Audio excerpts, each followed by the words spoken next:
Imagine the sea at night, dark water stretching forever. No sound, except for the waves and the creaking of a wooden ship. Now picture this. 5 slave traders vanish into those waters, not by storm, not by accident, but by the hands of one enslaved.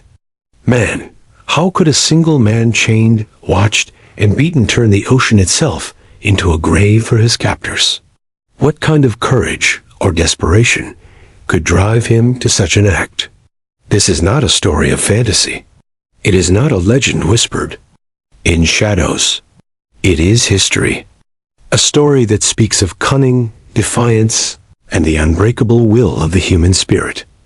In the age of the transatlantic slave trade, when millions were stolen from their homelands and forced across the sea, most were silenced by chains. But a few, a daring few, found ways to resist, even at the risk of their lives.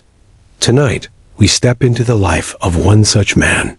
His name has been almost forgotten, buried in the salt of the ocean and the silence of time. But his actions still echo. His rebellion left 5 traders sinking beneath the waves, swallowed by the very waters they once ruled. This is the story of the slave who buried 5 traders at sea. To understand this man's act, we must step back into his world. It was the late 18th century. The transatlantic slave trade was at its peak. European ships sailed to the West African coast, loaded their holds with chained men, women, and children, and carried them across the Atlantic. Their destination, plantations in the Americas and the Caribbean. The journey was known as the Middle Passage. For those enslaved, it was hell on water. The smell of sweat, blood, and sickness filled the ship. The air was thick, almost unbreathable, below deck. People were packed so tightly they could barely move. On the other side of the ocean, life on the plantations was no less cruel.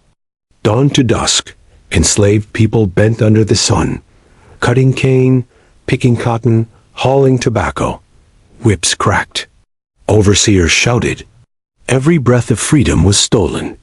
But slavery was never only about suffering. It was also about resistance. Enslaved Africans found ways to keep their spirits alive. They sang songs from home. They told stories in whispers. They passed coded messages. Some ran into the swamps and forests, creating hidden communities called maroon settlements. Others waited for the right moment to strike back. This was the world our story belongs to. A world where silence hid defiance and every shadow could hide a plan. Now, imagine a single man caught in this system. He has no weapons, no army, no freedom, but he has his mind. He has patience, and he has the sea always watching, always waiting. The ocean was not only a prison wall for the enslaved, it was also a place of power. For some, it was a grave. For others, it was a path home. And for one man, it became his weapon. He was not born on the plantation. He was taken, stolen from his village in West Africa, marched to the coast, and forced onto a ship. His name was changed, erased. But in his heart, he carried the rhythm of his homeland, the memory of rivers, drums, and family. On the ship, he learned quickly. He watched the traders. He studied their habits, their voices, the way they locked the doors, the way they carried their weapons. He did not speak much, but his eyes missed nothing. At night, when the traders laughed and drank, he lay awake, listening. Every creak of the ship, every splash of water, every footstep above, he memorized it all. Among the enslaved, whispers grew. Some spoke of rising up.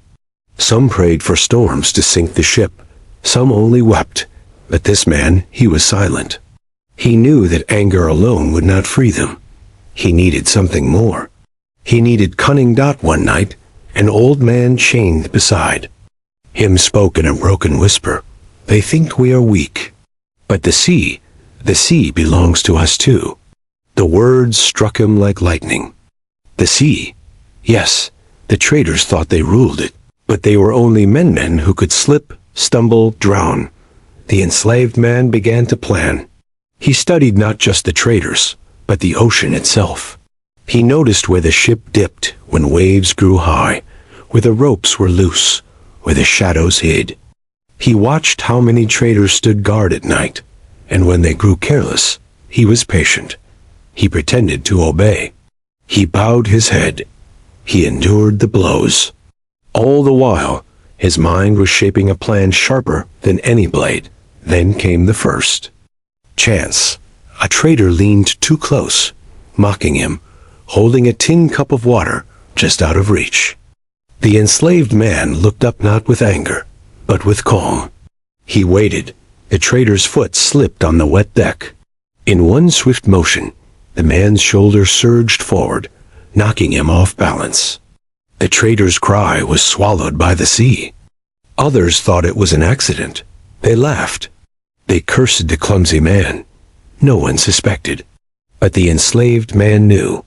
This was only the beginning. After the first trader vanished, the enslaved man felt a new fire inside. The sea had answered him once. Could it answer again? He grew bolder in his study. When traders leaned too close, he measured their steps. When they carried barrels across the deck, he watched how easily one could tip. The enslaved people began to notice his stillness. They saw the calm in his eyes. A young woman whispered to him, "You? You are planning something, aren't you?" He did not reply. He only looked at her, and she saw the answer there. The second fall came during a storm. The deck was slick with rain. A trader struggled with a rope. The enslaved man, pretending to stumble, brushed against him. The trader slipped, his scream. Lost in thunder. Again, the others blamed the weather. Again, no one suspected.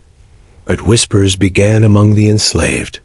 They knew these were no accidents. Hope flickered in their eyes, dangerous hope. The third man was harder. He was cautious, cruel, and always armed. But even he grew careless.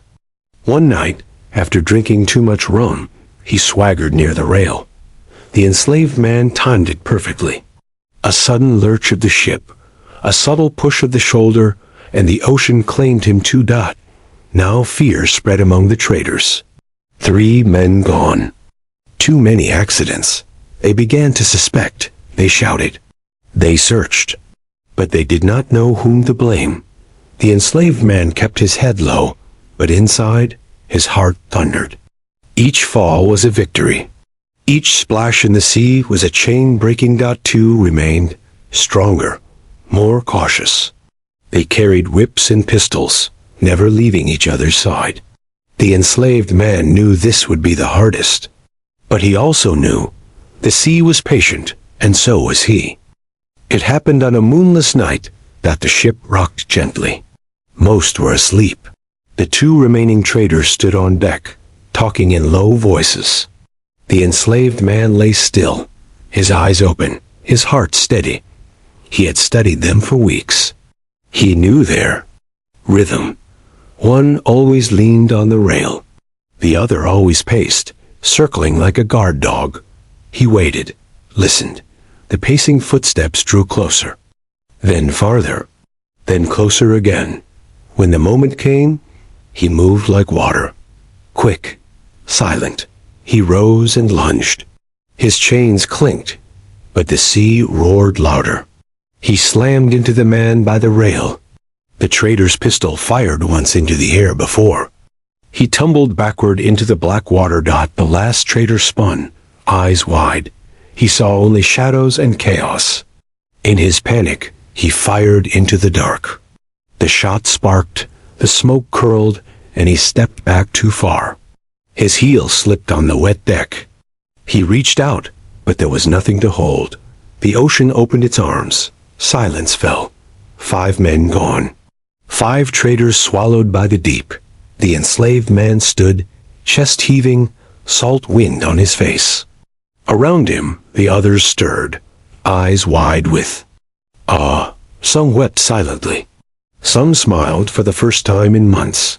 The sea had taken back what it was owed. Morning came. The ship was strangely quiet. Only a handful of traders remained, shaken and afraid. They had lost their companions, one by one, to the same dark sea they had once commanded. The enslaved people, though still chained, felt something new. Not freedom yet, but the taste of it. They had seen that even the powerful could fall. Even the men who held the whips could be swallowed whole. The enslaved man did not boast. He did not smile. He simply sat, gazing at the horizon, as if speaking silently to the ocean itself. For the rest of the voyage, no trader dared come too close. No one mocked, no one taunted. Fear had shifted the balance. When the ship finally reached shore, the enslaved were sold, scattered across plantations. But the memory of that voyage traveled with them. Whispers carried it, songs carried it. The story lived, even if the man's name did not dot in a world built to strip people of power. One man had found his own weapon, the endless, watchful sea. History does not always record the names of heroes. Sometimes their deeds are buried under silence or dismissed as myth. But even in silence, their courage survives. The enslaved man who buried 5 traders at sea reminds us of something powerful. Resistance does not always come in loud battles or famous uprisings. Sometimes it comes in quiet patience, in careful planning, in small acts that ripple outward. The ocean has many graves, but it also has many stories. Stories of those who refused to bow, who found ways to fight even when all seemed lost. When we remember him, we are reminded of the resilience of millions whose lives were stolen, but whose spirits could not be broken. His story is not just about loss, it is about defiance, about daring, about a will so strong that even chains could not silence it. The fields may forget, the masters may vanish, but the courage of those who dared will echo forever.